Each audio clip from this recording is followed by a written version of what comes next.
सालबारि कन्स्टिटुएन्सियाव दिनै बुनमाजा प्राइमारि हिसाबै जोंहा खुसियाकान्दा गामियाव जयनिं प्रग्राम जागासिनो दं। दा सोलिगासिनो दं जयनिं प्रग्रामा। बेसेबांसो जयेन जादों ना फोरमायगोन? दिनै 120 जन जादों टटेल। माबे माबे दोलोनिफ्राय जयेन जादों? गासै दा बाहाय UPPL नि दं आरो माबा AIUDF नि दं, ओमफ्राय कंग्रेसनि दं, आरोबाव GSP निफ्राय दं। जिहेतु जानो गोनांथारसै क'क्राझार 1 नं लकसभा बिसायख'थिया मा फोरमायगोन? बिसायख'थियावथ' जोंहा क'क्राझार हिसाबै जोंहा देरहाखानाय स्थितियावनो दंखायो आरो जोंनो सबसे सेथियाव मासिखौ आवग्रिखागोन बेनो।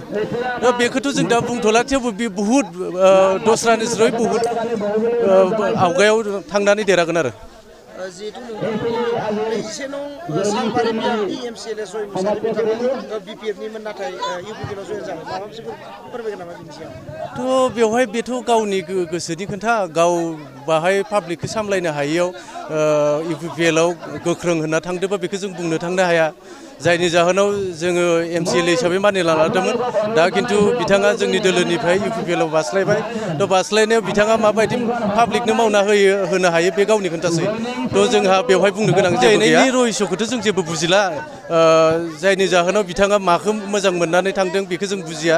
आरो BPF दोलोआनो गोख्रोंखा, BPF खौनो जों दा लानानै सोलिगासिनो दं आरो फैबाय थानाय समफोराव जोंहा BPF आनो सरकार दाफिनगोन।